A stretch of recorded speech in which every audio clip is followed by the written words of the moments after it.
tataravó de Jesus. Quem era Raabe? Preste bem atenção nisso.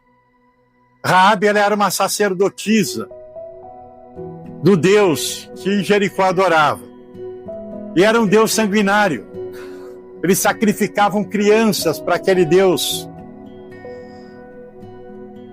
Mas Raabe havia escutado a história da marcha do povo de Deus pelo deserto, dos livramentos que Deus deu para Israel, do mar vermelho que se abriu, das vitórias contra o inimigo.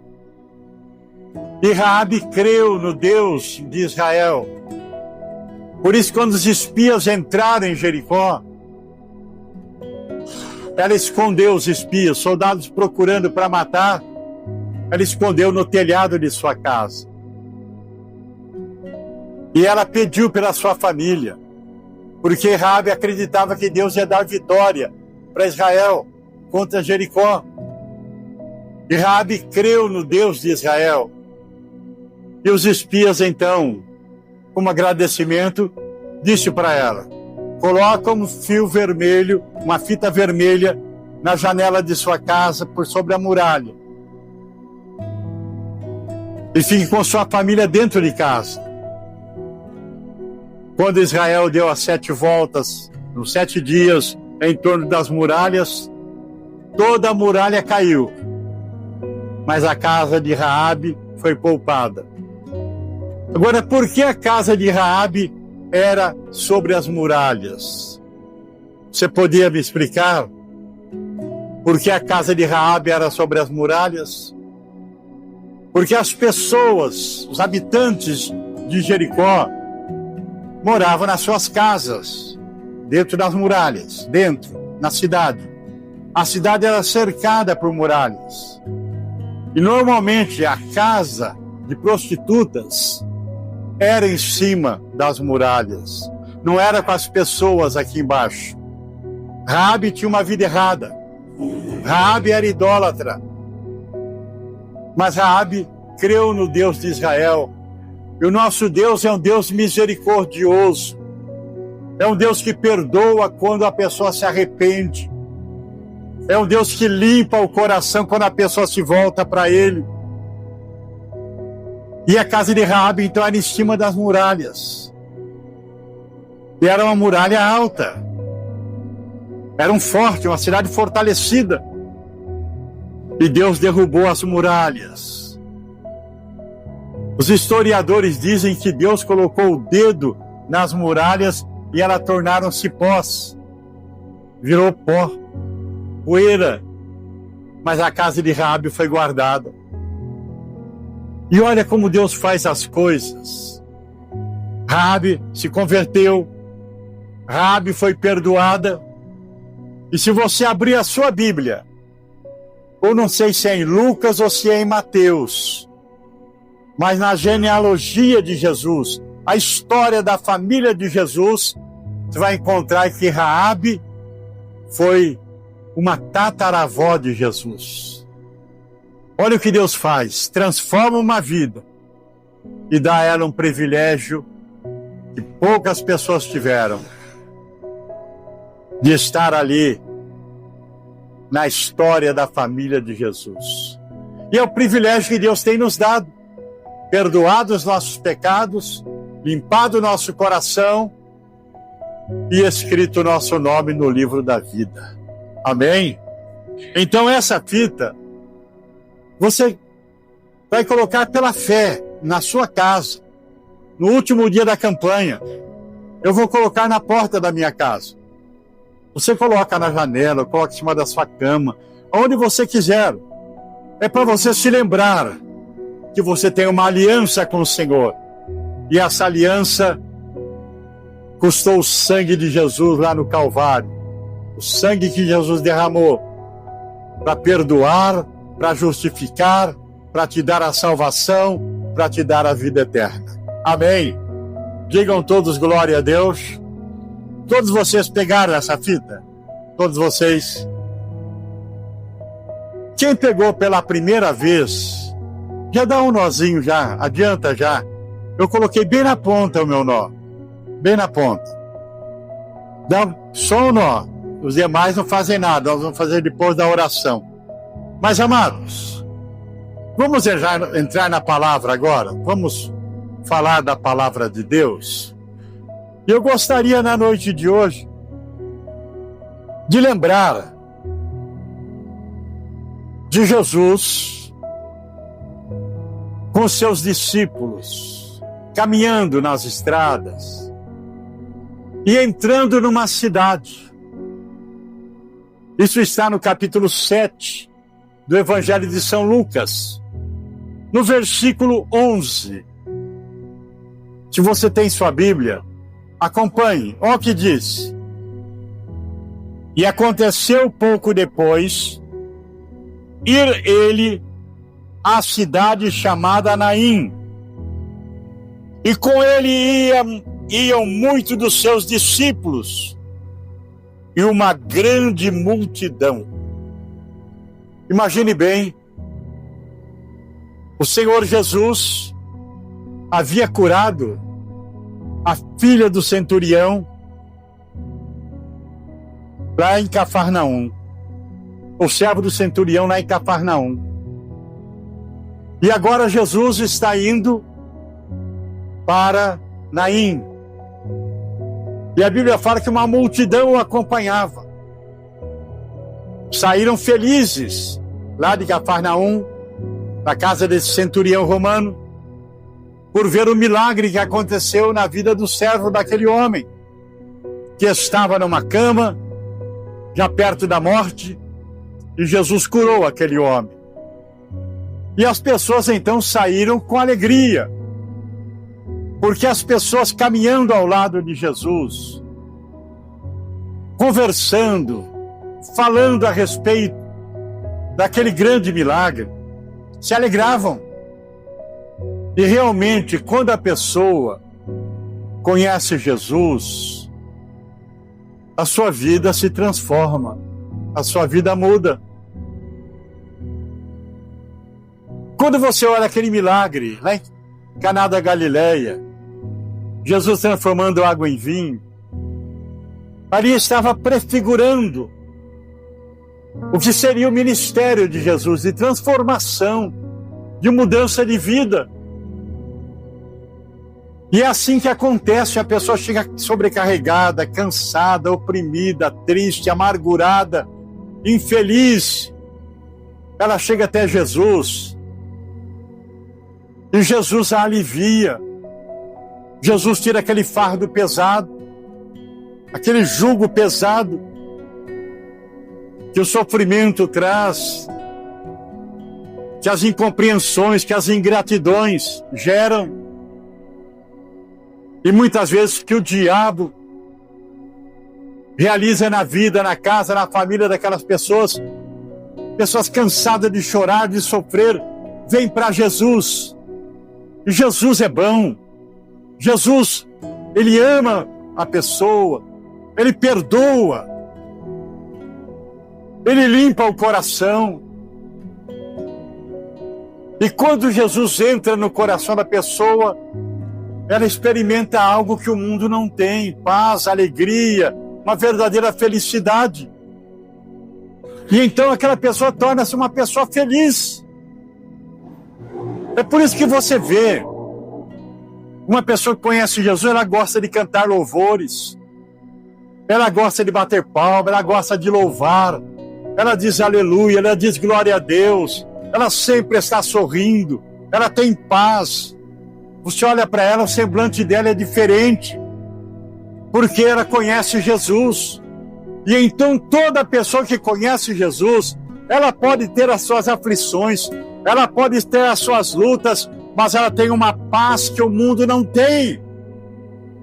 Ela tem uma alegria real, que mesmo apesar das lutas, apesar das dificuldades, mas ela mantém aquela paz, aquela alegria, porque ela tem uma fonte que jorra do seu interior. É uma fonte inesgotável, é a presença de Deus na vida dela. Então aquela multidão andava com Jesus. Eu imagino a alegria de estar, daquele povo de estar perto de Jesus. glorificando a Deus, louvando a Deus, felizes. É assim que a pessoa se sente quando ela tem Jesus. Muitas pessoas chegam na igreja sobrecarregada, infeliz, mas ela conhece Jesus, a sua vida muda. Da água para o vinho, das trevas para a luz, da morte para a vida, da tristeza para a alegria. Então assim estava aquele povo, com Jesus, andando pelas ruas. E olha, debaixo de um sol. Agora estão entrando na cidade de Naim. Imagine bem, chegando agora na cidade, mas de repente está saindo daquela cidade um pessoal triste, chorando, uma mãe infeliz, os amigos também chorando, porque uma mulher viúva estava levando para o cemitério seu único filho. Imagine a tristeza daquela mulher. Naqueles dias, uma viúva sofria muito, porque não tinha nenhuma garantia, nenhuma segurança. Se ela não tivesse filhos, fatalmente a sua vida seria uma vida de miséria. E agora o seu marido morre, ela tem seu único filho e ela também está levando seu filho para sepultar. Então essa mulher estava sofrendo muito, perdeu o marido, perdeu o filho e praticamente iria ter uma vida de dor, de tristeza, de fracasso, de sofrimento, de miséria. A viúva sofria muito. É por isso que no tempo dos apóstolos, a igreja dá uma atenção especial para as viúvas, com mantimento, com cuidado. Senão, fatalmente, elas pereceriam. E quando Jesus olha aquela mulher chorando, Jesus se compadece dela. E chega para aquela mulher e fala: mulher, não chores. Chorando por quê? Porque o filho estava morto. E quantas pessoas choram por causa dos filhos? Quantas pessoas choram por causa de alguém da família amarrado por um vício, dominado por um vício? Está vendo o vício destruir a pessoa, bebida alcoólica, o jogo, roubando tudo da pessoa. A bebida alcoólica, uma vida desregada, prostituição, outros na vida de crime, outros vivendo uma vida sem motivo algum. Quantas mães, quantas esposas, quantas pessoas choram por entes queridos. E só Jesus pode mudar essa história, só Jesus pode libertar uma pessoa, só Jesus pode transformar uma pessoa pelo poder da oração. Levantar aquela pessoa caída, tirar das garras do diabo, tirar das drogas, libertar aquela pessoa que está morrendo por causa da bebida alcoólica, está perdendo tudo que tem por causa do jogo. Só Jesus pode fazer uma obra, enxugar as lágrimas daquela esposa que chora, daquele pai que sofre, daquela mãe que vive desesperada. Só Jesus pode fazer isso. E ele olha para aquela mãe. É lógico que ele sabia a situação daquela mulher, o que seria dela, o sofrimento que seria do aravante, o que seria a sua vida, viver os seus dias dependendo de esmola, de favor. Quem sabe toda a esperança daquela mãe fosse o filho, para cuidar dela até a sua velhice. E Jesus é aquele que traz solução. Quem sabe seus caminhos estão fechados, quem sabe as coisas estão difíceis para você, mas Deus tudo pode. Nada é impossível para Deus. Quando você crê, a sua fé tem um poder extraordinário, poder de remover montanhas. E Jesus, sendo o Senhor da vida, se aproxima daquele caixão. Jesus toca no caixão e manda: levanta-te, menino. O poder de Jesus, de levantar uma pessoa caída, de dar vida a uma pessoa que está sem força para viver. E o milagre acontece, aquele menino se levanta e vai para os braços da mãe. E aquele funeral que era só sofrimento tornou-se alegria. E é isso, quando a pessoa se encontra com Jesus, tudo muda. A tristeza vai embora, desespero vai embora, sofrimento vai embora, a pessoa passa a ter vida e vida com abundância. Ora, aconteceu esse milagre em Naim, a ressurreição do filho de uma viúva. E nessa noite tenha certeza que Jesus tem vida e vida com abundância. Jesus pode fazer uma obra tremenda na sua casa, tremenda na sua família.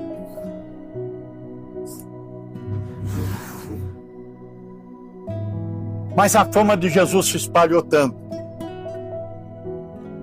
E a essa altura, João Batista estava preso por Herodes. E os discípulos de João estavam vendo tudo o que estava acontecendo, o que falavam de Jesus, as informações que chegavam para João Batista lá no cárcere. Alguns discípulos falavam: olha, milagres estão acontecendo, Jesus está operando maravilhas. Mas outros podiam chegar lá e falar: olha, dizem que ele cura pelo poder do diabo, dizem que ele é falso profeta. Então muitas informações chegavam para João lá no cárcere, a ponto de João chamar 2 discípulos. Vai lá e fala com Jesus. Pergunta para ele se é ele o Messias ou se nós temos que esperar outros. E agora os 2 discípulos de João Batista vai ter com Jesus. Como é que Lucas escreveu dizendo que eles eram discípulos de João? Porque com certeza eles falavam igual João, se vestiam igual João Batista, criam em Deus como João Batista. Porque assim são os discípulos. Eles imitam o Mestre. Eles imitam Jesus. É por esse motivo que nós somos discípulos de Jesus. Nós imitamos Jesus. Nós louvamos a Deus, nós cantamos louvores, nós adoramos a Deus, nós servimos o Senhor, nós vigiamos, nós guardamos o nosso coração, guardamos a nossa boca, guardamos os nossos olhos. Tudo que nós fazemos é para a glória de Deus. Então, por isso, nós somos discípulos de Jesus. Somos fiéis a Deus nas nossas orações, nos nossos louvores. Somos fiéis a Deus em tudo, porque somos discípulos do Senhor. E chegam agora lá, até Jesus. Mestre, João Batista nos mandou aqui perguntar se é o Senhor, o Messias, e nós temos que esperar outro. E na mesma hora, Jesus curou. A Bíblia fala que na mesma hora, Jesus curou cegos. Diga, ele curou leprosos, curou coxos. E disse assim: vai lá e anuncia para João que vocês viram aqui. Os mudos falam, os cegos veem, os leprosos são purificados. E bendito, abençoado são aqueles que em mim não se escandalizaram. Ou seja, abençoados são aqueles que creem em mim. Por que João mandou perguntar? Porque João não queria estar enganado. Não queria que seus discípulos ficassem enganados. Queriam que servissem a Jesus de verdade. E é isso que nós anunciamos, um Jesus real, um Jesus vivo, um Jesus verdadeiro, um Jesus que salva, um Jesus que batiza no Espírito Santo, um Jesus que cura os enfermos e um Jesus que brevemente voltará. Nós não andamos enganados, nós seguimos o Senhor, nós estamos na presença dEle, nós não queremos outro, nós queremos Jesus. E assim queria João Batista. Não queria estar enganado. Ele queria saber, é o Senhor? E é esse Jesus que nessa noite vai abençoar a sua vida também. É o Jesus que nessa noite vai transformar a sua situação. Vai operar maravilhas na sua casa. Vai operar maravilhas na sua família. E bem-aventurado é aquele que em mim não se escandalizar. Ou seja, bem-aventurado é aquele que crê no meu nome. Amém? Coloque-se em pé no seu lugar. Glória a Deus.